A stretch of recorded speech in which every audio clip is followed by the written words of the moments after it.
Evangelho de João, capítulo 10. Vamos fazer a leitura a partir do versículo 22.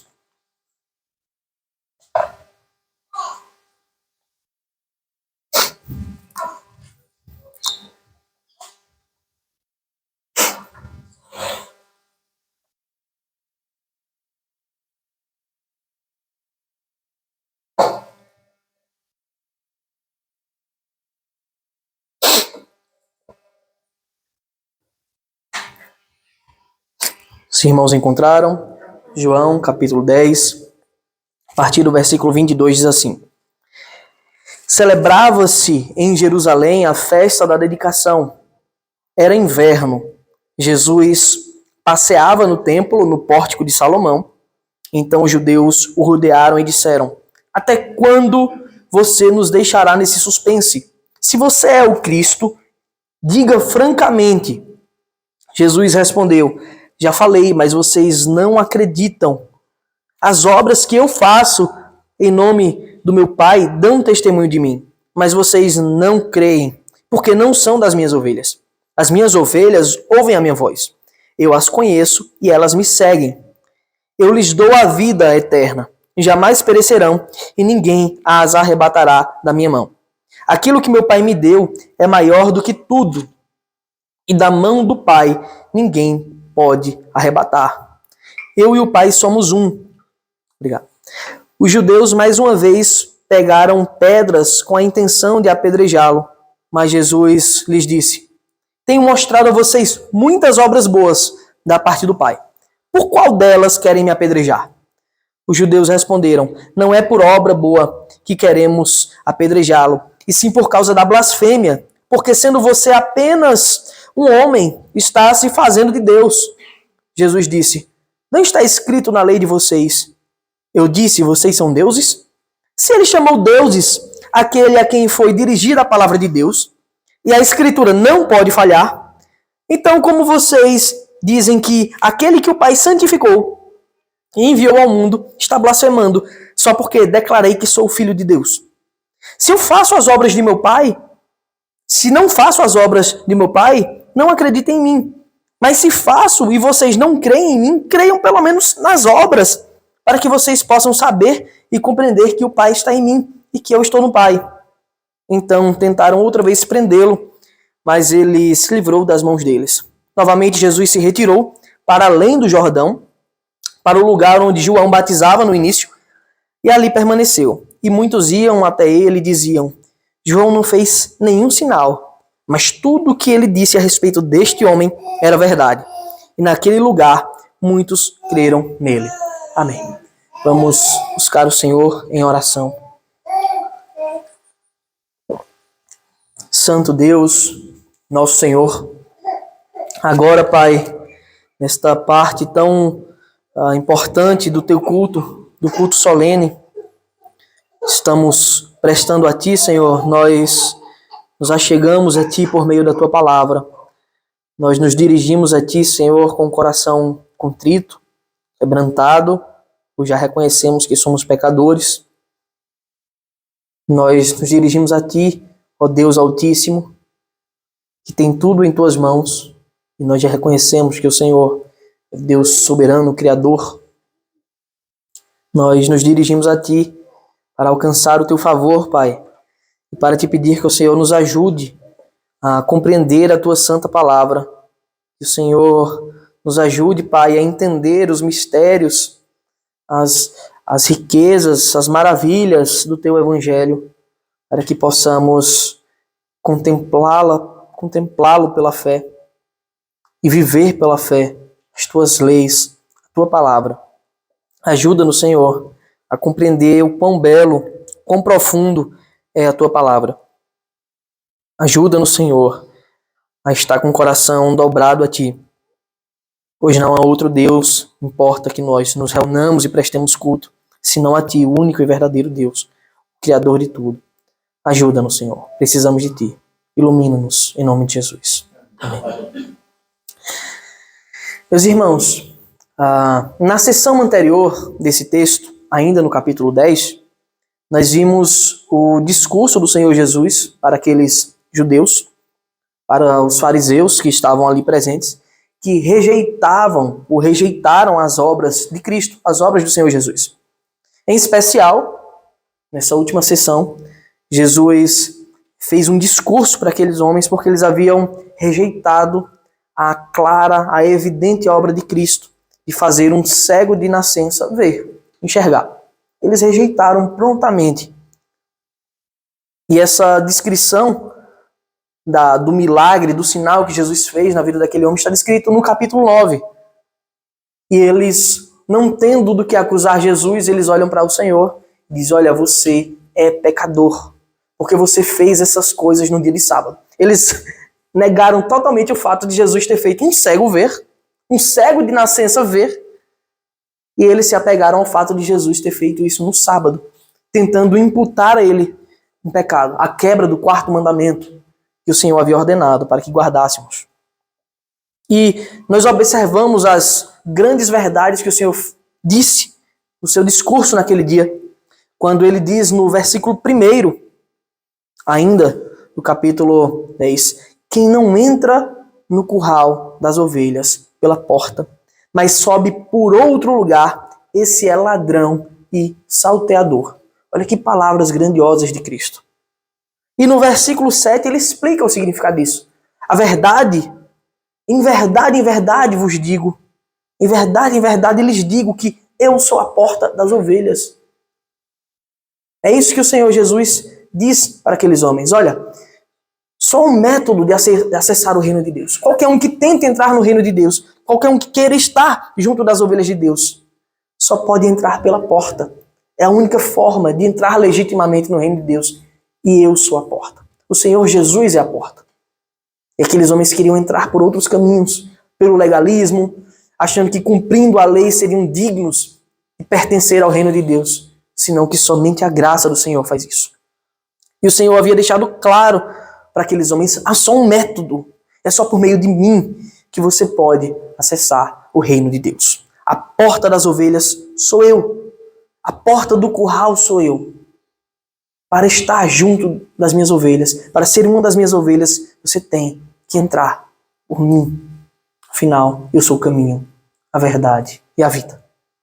E o Senhor Jesus deixou claro que as suas ovelhas conheceriam a sua voz. Suas ovelhas conhecem a sua voz. Eles ouvem o chamado de Cristo. Eles ouvem a mensagem do Evangelho e elas ouvem, entendem e pensam: aqui o meu pastor está me chamando, e seguem ele. O Senhor Jesus deixou claro, e o chamado dele, que as ovelhas ouvem, é a sua palavra. É o chamado soberano para o arrependimento, para viver uma vida com Deus, para se relacionar com o Senhor, para ser salvo dos seus pecados. E as ovelhas, elas reconhecem a voz do Senhor quando nós também pregamos a sã doutrina, a palavra verdadeira de Deus, com fidelidade ao Evangelho, para que as ovelhas de Cristo, espalhadas por toda a terra, ouçam a voz do bom pastor, ministrada pelos seus pequenos pastores, para entrada no reino de Deus, unicamente por Cristo. Em contrapartida, nós vemos o Senhor Jesus falar dos mercenários. E ele diz: olha, aquele que é ladrão e salteador, aquele que entra por outro caminho que não a porta, ele só tem um objetivo: é roubar, é destruir, é usufruir, é sugar as ovelhas de Cristo. E eles são mercenários. Qualquer um que tente acessar o reino de Deus por outro caminho que não seja o Senhor Jesus, esse é um mercenário. Pois, ao menor sinal de perigo, eles simplesmente fogem. Eles abandonam as ovelhas para serem devoradas. Eles fazem isso pois não têm cuidado algum por elas, pois não têm amor por elas. Que era justamente o que os fariseus haviam feito com aquele cego que o Senhor Jesus havia acabado de curar. Eles perguntam, eles dizem: esse homem é pecador, para o cego que agora via tudo. E o cego disse: se é pecador, não sei. Eu sei que eu era cego, mas agora vejo. E não querendo negar um milagre claro e evidente que ele havia sido alvo, ele foi expulso da sinagoga. Ele foi considerado um excomungado, alguém que havia sido rejeitado por Deus publicamente, socialmente, quando na verdade ele havia sido Ele tinha recebido fruto de tão grande salvação, que ele cego enxergou duplamente. Ele passou a ver o mundo físico, mas o Senhor também lhe abriu os olhos da fé, para que ele reconhecesse que o Senhor Jesus é Deus. Era o Messias prometido. E nos versículos de 19 a 21, ainda do capítulo 10, nós podemos observar os efeitos desse discurso. Os efeitos do discurso do Senhor. Houve uma nova divisão. Quando o Senhor fala essas coisas, quando o Senhor confronta aqueles pecadores, porque eles não queriam reconhecer que Jesus era o único caminho, a Escritura diz que houve nova divisão entre aqueles homens, aqueles judeus. Alguns diziam que ele estava louco, alguns diziam que ele estava endemoniado, já outros diziam, será que um demônio pode abrir os olhos a um cego? Será que um demônio pode fazer uma obra boa como essa? E já havia grande tensão entre os judeus incrédulos e o Senhor Jesus Cristo. Nós vimos desde o começo do Evangelho de João, no capítulo 1, como essa tensão ela vai aumentando, como cada vez mais eles vão se irritando com a glória de Deus sendo revelada por meio de Cristo. Isso acontece pois o tempo começava a se aproximar. O Filho do Homem tinha que ser traído, ele estava prestes a ser entregue. Mas Jesus tinha vindo para cumprir a sua palavra. Ninguém vai me prender, mas eu darei a vida pelas ovelhas. Eu sou o bom pastor, e o bom pastor, ele mesmo entrega a sua vida pelas ovelhas. E o que se segue do discurso do nosso Senhor Jesus acontece a partir do versículo 22, que é o texto dessa manhã. Peço que você acompanhe comigo na sua Bíblia. O texto diz assim: celebrava-se em Jerusalém a festa da dedicação, e era inverno. Isso João fala para nos situar no tempo. Era inverno e celebrava-se a festa da dedicação. Mas o que era essa festa da dedicação? A festa da dedicação era uma tradição que havia no meio do povo judeu, era uma tradição não tão antiga, não tinha por volta de 200 anos. Eles passaram a se reunir anualmente no templo para comemorar a revolta, né, dos macabeus, que quando o templo foi purificado, porque Antíoco, né, o rei da Síria, havia contaminado o templo, destruído com todas as suas paganices, maldades, imundícies. E agora, na revolta dos macabeus, eles tinham repurificado o templo ao Senhor, para voltar às verdadeiras tradições, à verdadeira lei de Deus. E o Senhor Jesus, cumprindo a tradição, ele vai ao templo também comemorar a festa da dedicação. E ele faz isso também para encontrar o povo reunido, para que assim ele pudesse mais uma vez proclamar publicamente as virtudes do reino de Deus para uma grande multidão. Versículos 23 e 24 diz assim: Jesus passeava no templo, no pórtico de Salomão. Jesus passeava. Então os judeus o rodearam e disseram: até quando você nos deixará nesse suspense? Se você é o Cristo, diga francamente. Então o apóstolo João ele começa a descrever a cena. Ele quer mostrar como foi que aconteceu aquele momento. Ele diz, olha, Jesus estava passeando no pórtico de Salomão, e o pórtico de Salomão ele não pertencia essencialmente ao templo, era um espaço anexo ao templo. Era um espaço extra que tinha sido construído por Salomão, mas já havia sido destruído, depois reconstruído. E Jesus passeava nesse espaço anexo, como se fosse um salão anexo, que é o pórtico de Salomão. E é dito que os judeus começaram a circulá-lo, rodear Cristo. Talvez com um tom de intimidação, querendo fisicamente intimidar ao Senhor Jesus. E eles disseram: até quando você vai deixar a gente curioso? Até quando você vai deixar a gente nesse suspense? Se você é Cristo, o Cristo de fato prometido, fale logo, diga abertamente, exponha para todo mundo, para que a gente saiba que é isso que você está querendo dizer. E se você não sabe, meu irmão, a palavra Cristo quer dizer ungido. Era a mesma expressão usada para quando o Senhor ungia um rei, ungia Davi. Ou seja, como se eles estivessem perguntando, se você é um ungido de Deus, o prometido de Deus, diga abertamente se você é esse que havia sido prometido. Versículo 25 diz, resposta de Cristo. Jesus respondeu, já falei, mas vocês não acreditam. As obras que eu faço em nome de meu Pai dão testemunho de mim. Eu já disse isso. Qual a dificuldade de vocês entenderem?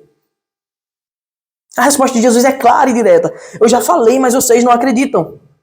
Não é somente o fato de eu ter declarado para todos ouvirem. Quando eu disse, eu sou a luz do mundo. Eu sou o pão da vida. Ele já tinha declarado publicamente. Antes que Abraão existisse, eu sou. Ou para a mulher samaritana, eu sou o Messias, eu que falo contigo. Quantas vezes o Senhor já não deixou claro isso? E ele está dizendo, eu não somente falei, já deixei claro. Mas as obras que eu faço em nome do meu Pai, elas dizem a mesma coisa ao meu respeito. Ainda que eu não tivesse dito nada, o que eu tenho feito, as minhas obras, elas falam isso. Afinal, quem, senão Deus, pode transformar um elemento em outro? Quem, senão Deus, pode transformar as coisas com o poder da palavra?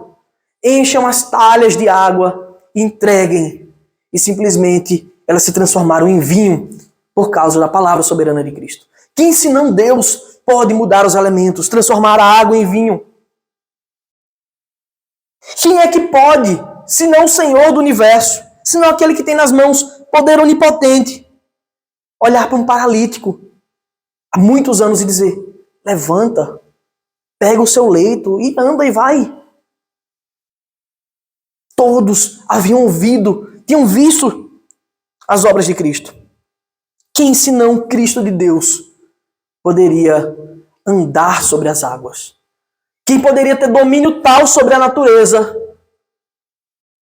que as águas nunca podem lhe imergir, senão que ele tem domínio sobre as águas, senão que ele para os ventos com sua ordem, que ele acalma o mar com uma simples palavra. Quem, senão o Senhor, pode fazer isso? Imediatamente depois de alimentar toda uma multidão, como também lemos agora, uma multidão que ia de entre 5 e 20 mil pessoas, com apenas 5 pães de cevada e 2 peixes.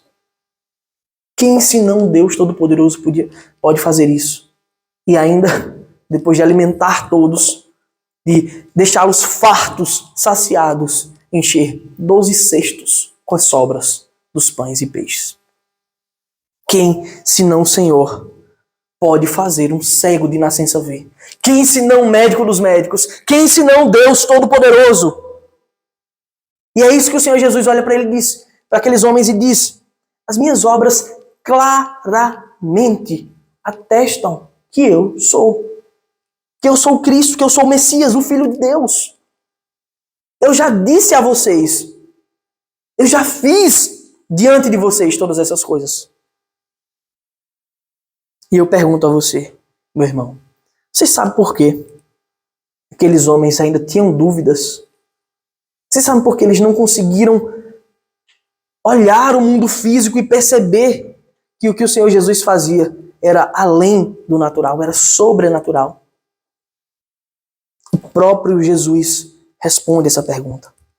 O próprio Senhor Jesus responde porque eles não conseguiam ver. Porque eles não conseguiam ter acesso ao curral, senão pulando a cerca. O próprio Senhor Jesus responde porque aqueles homens não conseguiram perceber a glória que estava sendo revelada em sua vida. Versículo 26, meu irmão, acompanhe comigo.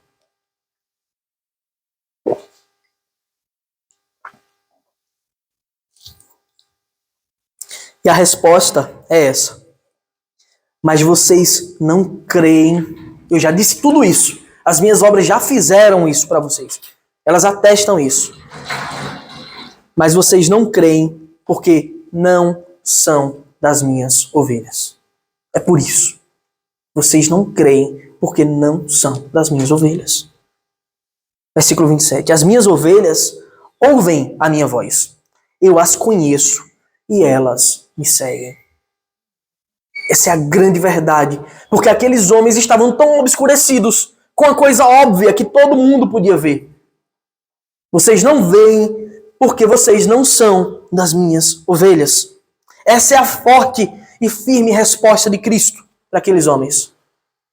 Sabe por que tantos homens, meus irmãos, rejeitam o evangelho de Deus constantemente, diariamente, como aqueles homens rejeitaram? É simples. O próprio Cristo responde. É porque eles não são das ovelhas de Cristo. Eles nunca foram das ovelhas do Senhor. As verdadeiras ovelhas do Senhor ouvem a sua voz. As verdadeiras ovelhas do Senhor o veem, escutam, creem e seguem a Ele. O Senhor conhece todas as suas ovelhas. Elas seguem a sua voz. Confiam no pastor que vai guiar elas para pastos verdejantes, para alimento verdadeiro. Mas você sabe, meus irmãos, o que é que isso quer dizer? Quais as implicações disso? De dizer que eles não eram ovelhas, por isso que eles não viram, não ouviam? É como se Jesus estivesse dizendo para aqueles homens: sabe por que vocês não creem em mim? Mesmo com tantas evidências, mesmo comigo falando claramente que eu sou o Cristo, ungido de Deus, é porque vocês não são dos meus eleitos. Porque só os verdadeiros eleitos de Deus podem ouvir a sua voz e podem segui-lo. Somente os eleitos de Deus é que têm os seus olhos abertos em algum momento da sua vida para a fé verdadeira. Somente aqueles que o Senhor escolheu antes da fundação do mundo para serem filhos é que podem contemplar as riquezas e glórias do Evangelho e compreender que o nosso Deus, Ele está acima de tudo, que Ele tem domínio sobre tudo, que Ele é o Cristo ungido de Deus. O apóstolo Pedro faz menção da diferença entre os eleitos de Deus e os não eleitos. Eu convido a você, meu irmão, a abrir a sua Bíblia no primeiro livro de Pedro, a primeira carta de Pedro, no capítulo 2. Primeira carta de Pedro, capítulo 2, a partir do versículo 6. E veremos que somente os eleitos de Deus é que têm os seus olhos abertos para conhecer, contemplar e crer no Evangelho. De outro modo, de qualquer outra maneira, aqueles que não são eleitos, eles caminham cegamente em seu estado de escravidão do pecado. Eles caminham para a morte eterna, para a condenação eterna. Que só uma forma. 1 Pedro, capítulo 2, a partir do versículo 6. Do versículo 6 ao versículo 9 diz assim: pois isso está na Escritura. Pedro falando de Cristo. Eis que ponho em Sião uma pedra angular, eleita e preciosa, o Senhor Jesus Cristo. E quem nela crê não será envergonhado. Portanto, para vocês, os que creem, esta pedra é preciosa. Então, para aqueles que são eleitos de Deus, a pedra é preciosa. Mas para os descrentes, é a pedra que os construtores rejeitaram. Essa veio a ser a pedra angular. E pedra de tropeço e rocha de ofensa. São estes os que tropeçam na palavra, sendo desobedientes para o que também foram destinados. Aqueles que não recebem a Cristo. Para eles o Senhor é uma pedra de tropeço. Pois ao rejeitar Cristo, eles cairão. E certamente o Senhor os coloca em lugares escorregadios. Vocês, porém, em contrapartida, aqueles que creem, as verdadeiras ovelhas, as palavras de Pedro são essas. Vocês, porém, são geração eleita. São os eleitos de Deus. É sacerdócio real, nação santa, povo de propriedade exclusiva de Deus, a fim de proclamar as virtudes daquele que os chamou das trevas para a sua maravilhosa luz. Essa é a diferença dos eleitos de Deus para os não eleitos. Que os eleitos de Deus olham para Cristo, a pedra angular, a pedra principal, e creem e não são envergonhados. Mas os que não são eleitos, eles tropeçam na pedra, eles tropeçam em Cristo e caem para a condenação eterna. Isso é o que Pedro diz. Agora vamos observar o que Paulo diz. Abra comigo sua Bíblia no livro de Efésios, na carta aos Efésios, capítulo 1.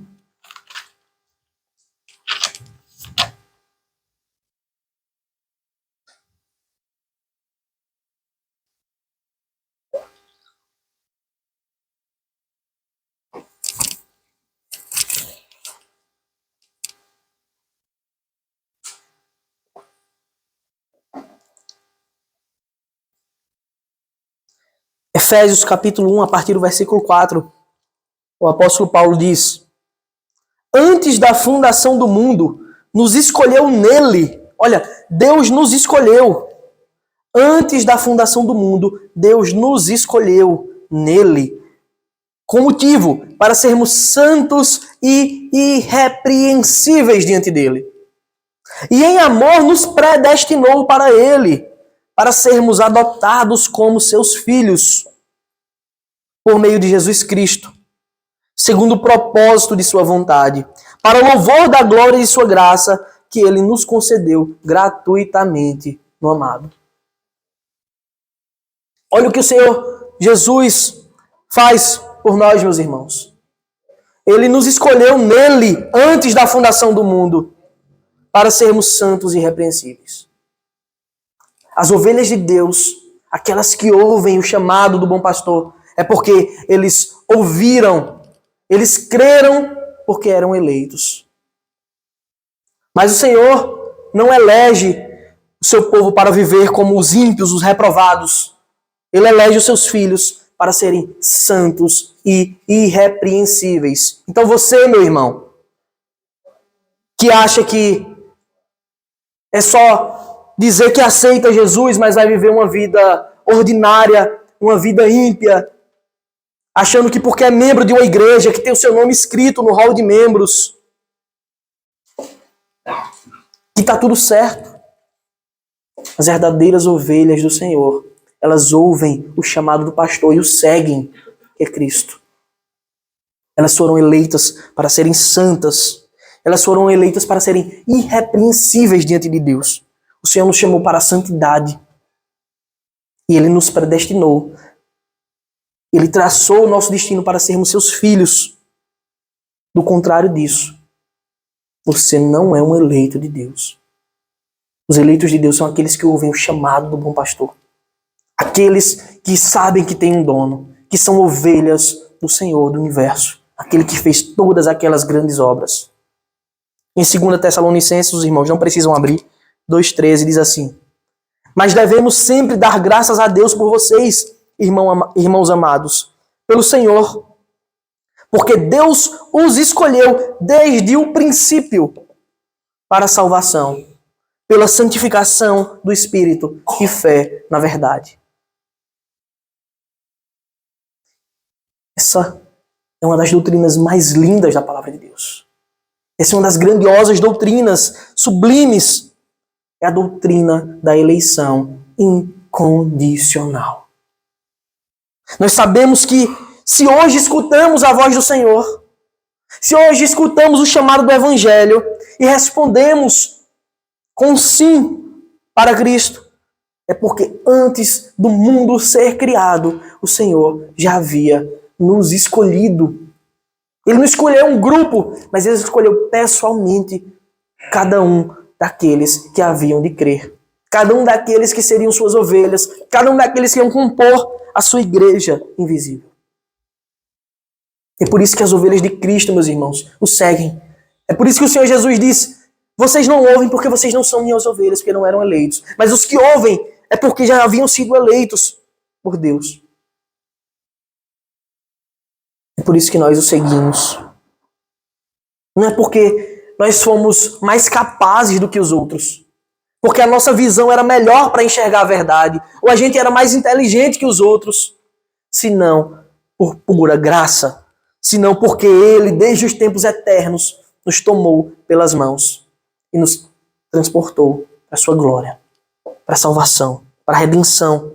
Quando não havia merecimento nenhum em nós. E isso, meus irmãos, deixa em clara evidência a soberania, o poder, o domínio, a majestade, também o amor do nosso Deus. Pois se ele não tivesse escolhido alguns, como o texto de Efésios diz, antes da fundação do mundo, se ele não tivesse eleito alguns, todos caminhariam para a morte, porque ninguém se achava digno do reino de Deus. Ninguém é digno, mas o Senhor fez tudo. O Senhor enviou seu Filho. Nós vemos que diretamente associada a essa bela verdade, que é a eleição incondicional. E qualquer um que negue essa verdade, nega também a soberania do nosso Deus. Que Ele é dono de tudo, portanto, Ele faz como lhe agrada. Nós temos outra doutrina maravilhosa, bela, que está na Escritura, que é o Senhor revelando o seu amor e a sua soberania mais uma vez, ao nos manter firmes, mesmo sobre tantas circunstâncias, mesmo debaixo de tantas circunstâncias que nos incomoda, que nos aflige, que nos faz perder o foco. O Senhor decide nos manter firmes até o grande dia. Veja o que o Senhor nos diz no versículo 28 do Evangelho de João, capítulo 10.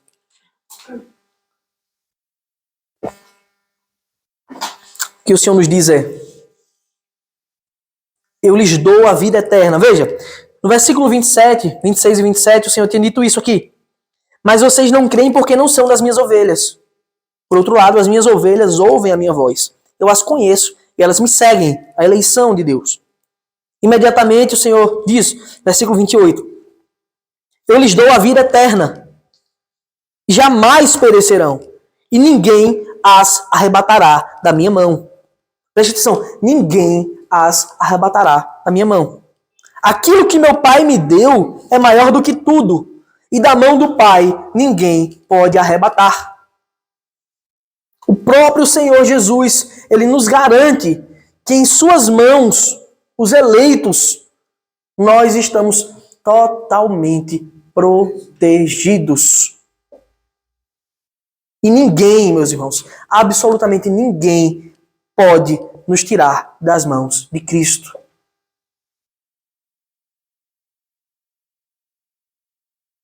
Você já imaginou quem era que teria tanto poder para tirar uma das ovelhas da mão do Deus Todo-Poderoso, do Deus Onipotente? Ele criou os céus, a terra, os astros, tudo. Quem é que pode ser tão maior que Deus para tirar, roubar uma sequer das suas ovelhas? E a resposta é: ninguém. Ele garante a nossa eternidade. Ele garante a eternidade dos seus eleitos. Essa, meus irmãos, é a doutrina da perseverança dos santos. Olha que palavras lindas e gloriosas. Cristo diz, eu lhes dou a vida. Ele está declarando, ele vai dar a sua vida. Ninguém ia tirar, mas ele ia entregar a sua vida pelas suas ovelhas. E mais, jamais perecerão. Você acha que o Deus que fez todos esses sinais e milagres pode falhar no que ele disse? Quando ele disse que vai dar a vida e que jamais perecerão? Que motivo você tem para incredulidade, para não crer, para não confiar nesse Deus? Jamais perecerão. E mais, e ninguém as arrebatará da minha mão. Não só que eu vou entregar minha vida, como vocês nunca perecerão, como ninguém pode tirar uma ovelha sequer das minhas mãos. Essa, meus irmãos, é a doutrina da perseverança dos santos. O Senhor nos garante que estará conosco até o fim. Mesmo com as nossas fraquezas, com os nossos pecados, as nossas falhas, os seus eleitos perseverarão na fé. Apocalipse 17:14 diz assim, não precisam abrir, irmãos. Lutarão contra o Cordeiro, e o Cordeiro os vencerá, pois é o Senhor dos senhores e o Rei dos reis. Serão vencedores também os chamados, eleitos e fiéis que estão com o Cordeiro. A profecia nos garante que seremos com ele também vencedores. Por isso que nós podemos dizer, somos mais que vencedores. Não é por nós, mas é por ele. que nos garante a vitória. É por Ele que nos garante que não cairemos, se confiarmos nele verdadeiramente, se formos de fato das suas ovelhas, se formos eleitos do Senhor. Aqueles que foram eleitos por Deus para serem santos e irrepreensíveis não cairão do seu estado de graça. Não existe essa história boba de dizer fulano perdeu a salvação. Aí Deus apaga o nome dele do livro da vida, aí daqui a pouco ele se reconcilia, aí Deus escreve de novo. Meus irmãos, o livro da vida já está escrito. Não pode ser mudado. Pois o Deus que escreveu não é como eu e você, falho, que muda de ideia. Ele é Deus. Nosso Deus não muda de ideia. Ele é absoluto, ele é perfeito. Quem garantiu a salvação dos eleitos foi o próprio Deus, onipotente, que tem todo o poder. Por isso, de forma alguma, qualquer homem, qualquer coisa, qualquer circunstância pode frustrar o decreto do Senhor. E é bem verdade, meus irmãos, que muitos homens de Deus podem passar por momentos difíceis, por crises existenciais, por períodos nebulosos, por trevas, até viver afastado da comunhão dos santos, até viver afastado da igreja de Deus. Não é para acontecer, mas pode acontecer. Não é uma coisa que acontece todo dia na vida do crente. Mas é um acidente de percurso, né, que pode acontecer. Mas se for de fato um eleito de Deus, se ele for de fato um crente, o Senhor garante que ele voltará aos braços de Deus. O Senhor garante que seja no último suspiro de vida, nem que seja como o ladrão da cruz, já crucificado, momentos antes de morrer, reconhece a soberania de Cristo e é salvo. Ao contrário disso, meus irmãos, se aqueles que se afastam e não voltam mais, que é possível acontecer, que estavam no meio da igreja, mas não voltam mais, a verdade é que eles nunca foram eleitos de Deus. E que era apenas o joio querendo se passar por trigo, que era apenas falso.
Nós reconhecermos, meus irmãos, que devemos depositar toda a nossa confiança em Deus, que devemos depositar toda a nossa confiança em Cristo, que só Ele pode nos garantir a vida eterna, não depende de mim.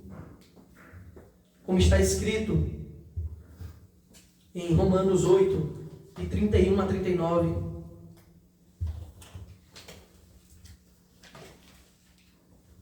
peço aos irmãos que abram carta aos Romanos, capítulo 8, versículos 31 a 39.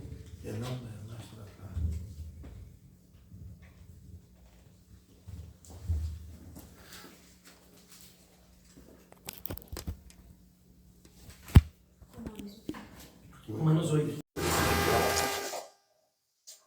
Romanos, capítulo 8, dos versículos 31 a 39. Isso.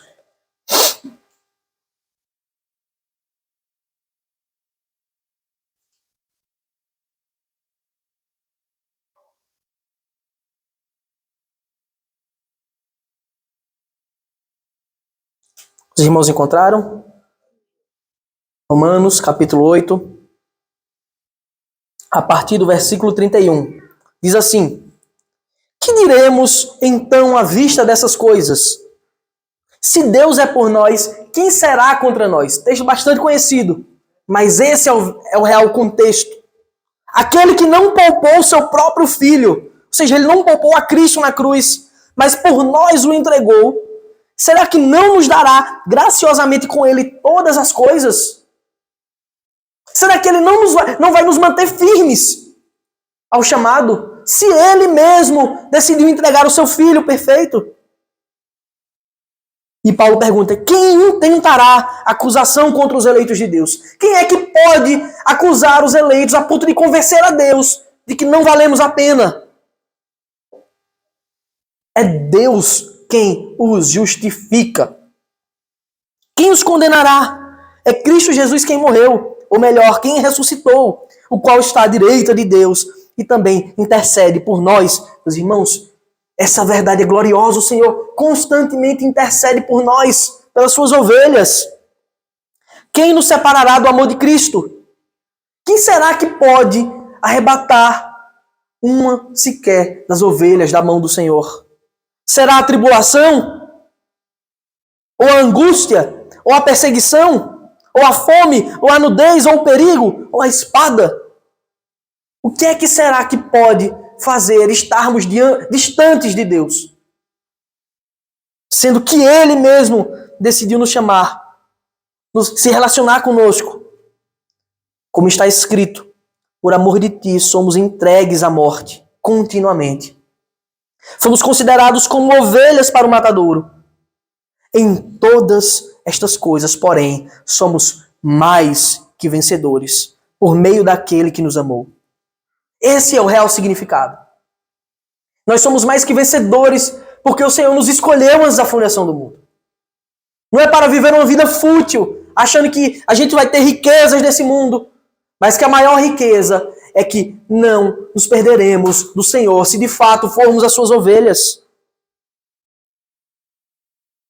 Porque eu estou bem certo de que nem a morte nem a vida, nem os anjos, nem os principados, nem as coisas do presente nem do porvir, nem os poderes, nem a altura, nem a profundidade, nem qualquer outra criatura poderá nos separar do amor de Deus que está em Cristo Jesus, nosso Senhor. Nada pode nos separar de Cristo. O que aprendemos, meus irmãos, com tudo isso é que a nossa confiança, ela deve estar plenamente no Senhor. Pois Ele declarou isso e Ele não mente. E Ele não pode mentir, porque Ele é santo. E o Senhor continua o seu discurso no Evangelho de João, versículo 30. Eu e o Pai somos um. Essa é a conclusão lógica que Cristo tem de tudo isso. É óbvio que o Senhor Jesus é Deus, assim como o Pai é também. Mas os judeus não estavam abertos a essa verdade. E eles não estavam abertos, pois não eram ovelhas do Senhor. Qualquer outro que não seja das ovelhas de Cristo, eles não podem compreender essa verdade. Eles não podem ouvir o chamado do Evangelho.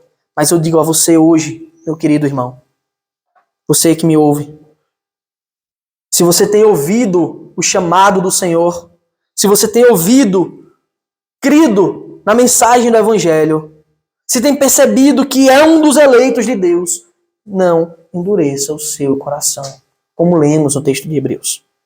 Antes, meus irmãos, declare a sua fé e pregue com toda diligência a todos ao seu redor, a todos que estão próximos de vocês, para que finalmente os eleitos de Deus sejam levantados. Porque nós sabemos que é assim que o Senhor virá, quando o Evangelho for pregado a todos e os eleitos forem de fato chamados. E é necessário que todos os eleitos sejam chamados, porque nenhum deles vai se perder. Pois o Senhor nos garante isso em sua palavra. E como era de se esperar, Nós vemos nos versículos seguintes, 31, 32, 33, a atitude daqueles fariseus, daqueles judeus que ouviam a mensagem de Cristo. Versículo 31 diz: os judeus mais uma vez pegaram em pedras com a intenção de apedrejá-lo. Mas Jesus lhe disse: tenho mostrado a vocês muitas obras boas da parte do Pai. Por qual delas querem me apedrejar? Os judeus responderam: não é por obra boa que queremos apedrejá-lo, e sim por causa da blasfêmia, pois sendo você apenas um homem, está se fazendo de Deus. E mais uma vez, os perdidos, eles revelam aquilo que tem de mais latente no seu coração, aquilo que tem de mais impuro, sua pecaminosidade, a sua corrupção moral. Não suportam estar diante do Evangelho. Eles não suportam ouvir a voz do pastor, porque não são das suas ovelhas. E Jesus confronta o coração daqueles homens. E ele faz a pergunta: sim, mas por qual das minhas obras vocês querem me apedrejar? Me diga, qual delas é digna disso? E eles bem sabiam que eles não podiam acusar o Senhor Jesus de nada. Eles não tinham uma falha moral para apontar ao Senhor Jesus Cristo. E não tendo do que acusar, eles agora inventam essa mentira. Olha, não é por obra alguma. A obra já mostrava que ele é Deus. Mas eles dizem: não é por obra nenhuma. Eles sabiam que não tinham que acusar. Mas é porque você está se fazendo igual a Deus. É por causa da blasfêmia. Você é um blasfemo. Está se fazendo igual a Deus. Mas eles já haviam perguntado: afinal, você é o Cristo ou não é? Você é o ungido de Deus ou não é? E o Senhor Jesus estava respondendo a pergunta deles: eu sou. Versículo 34, Jesus disse, e agora o Senhor Jesus vai argumentar mais uma vez para aqueles homens e mostrar que eles estão errados. Jesus disse: não está escrito na lei de vocês. Aí ele vai citar agora o Salmo 82, que diz: eu disse, vocês são deuses? Não é isso que está escrito na lei de vocês? Versículo 35. Se ele chamou deuses aqueles a quem foi dirigida a palavra de Deus, e a Escritura não pode falhar, Jesus deixa claro isso, a Escritura não pode falhar, é infalível. Então, como vocês dizem que aquele que o Pai santificou e enviou ao mundo está blasfemando, só porque declarei que sou filho de Deus? E o Senhor agora usa esse argumento, ele pega o Salmo 82, que usa essa expressão: vocês são deuses, para aqueles que serviam ao Deus Altíssimo, serviam ao Senhor. E ele olha para aqueles homens: sim, mas eu sou o Cristo. Vocês vão dizer que a Escritura está errada também? Ao dizer que no Salmo 82, vocês vão dizer que o salmista está errado? E Jesus argumenta com a própria Escritura para aqueles falsos mestres, para aqueles falsos profetas, nos ensinando hoje também que a Escritura é suficiente para rebater qualquer heresia, qualquer ensino errado, qualquer doutrina errada. A Escritura ela é suficiente. A gente não precisa recorrer às ciências, por mais bonitas e verdadeiras que sejam, as ciências sociais, a política. A gente não precisa recorrer à filosofia, senão que a Escritura é suficiente para rebater qualquer erro doutrinário, qualquer heresia, qualquer mentira. E ele continua. 37. Se não faço as obras de meu Pai, não acreditem em mim. Mas se faço e vocês não creem em mim, creiam pelo menos nas obras, para que vocês possam saber e compreender que o Pai está em mim e que eu estou no Pai. E agora Jesus vai mais uma vez mostrar os erros deles. Olha, se eu não tivesse feito nada disso, se eu não tivesse feito essas boas obras, se eu não tivesse mostrado o meu poder, que só pode vir do alto, tudo bem, vocês tinham o direito de não acreditar em mim. Não acreditar nas minhas palavras. Mas olha tudo que eu fiz. Me mostre quem pode fazer isso. Então acreditem pelo menos nas obras que todos podem ver.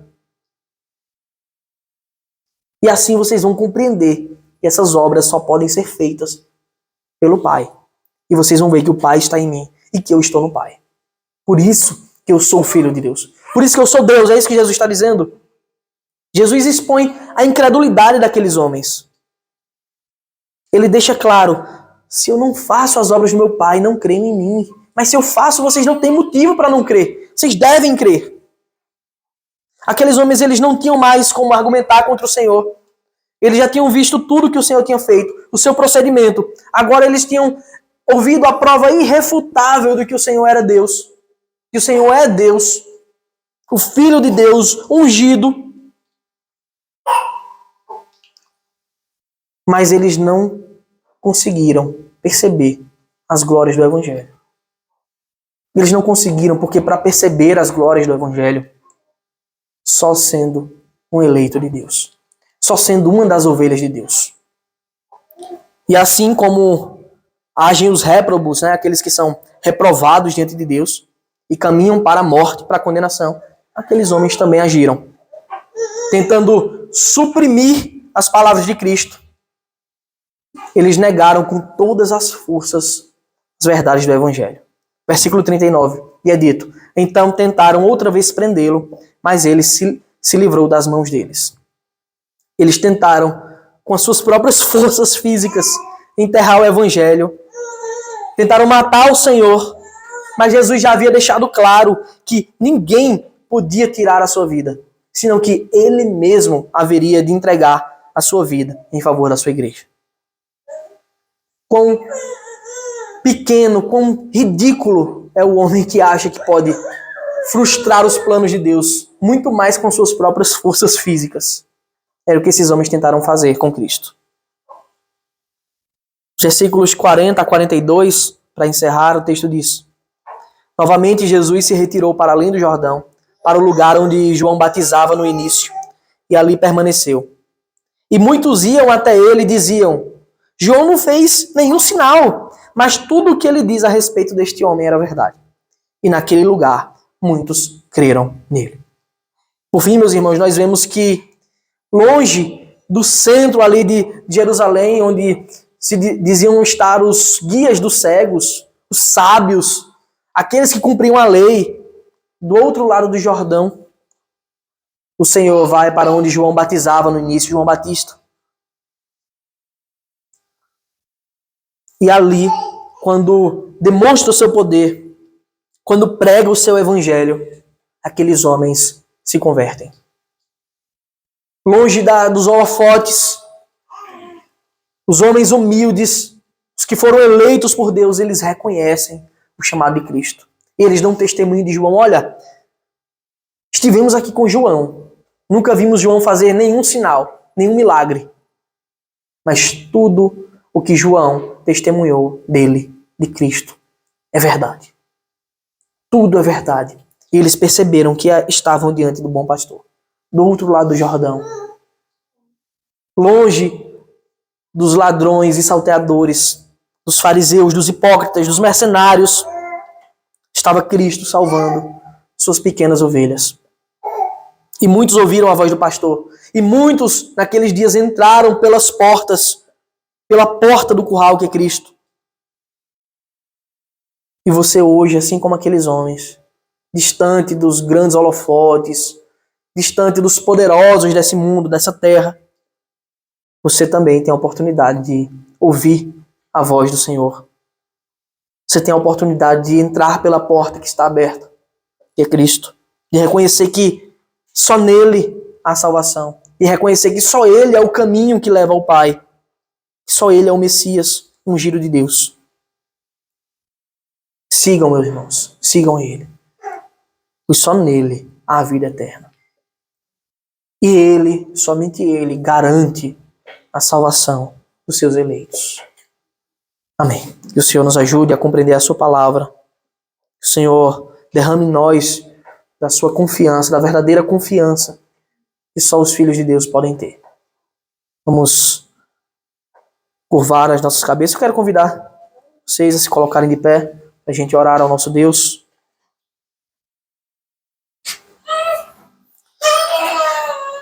Senhor Deus Todo-Poderoso, nós, Pai, estamos diante de Ti. Nós te pedimos que o Senhor aplique as Tuas palavras nos nossos corações. Que o Senhor nos ajude a entender que não há outro caminho. Que o Senhor nos ajude a entender a nossa pequenez, que também não depende de nós, mas senão do Senhor revelar o Seu amor. O Senhor nos amar primeiro. Revela-nos, Pai, as tuas verdades para que nós creiamos. Mostra ao teu povo, Pai, chama os teus eleitos para que eles reconheçam que só em Ti há esperança, só em Ti há salvação, só em Ti há vida. Em nome de Jesus, Pai, nós te pedimos que o Senhor nos guie, nos proteja, que o Senhor permaneça constantemente conosco em nossos corações, derramando da Tua graça, do Teu amor. Pois bem sabemos que a nossa confiança está em Ti, porque o Senhor declarou que não seríamos arrebatados das Tuas mãos, mas que o Senhor nos daria vitória.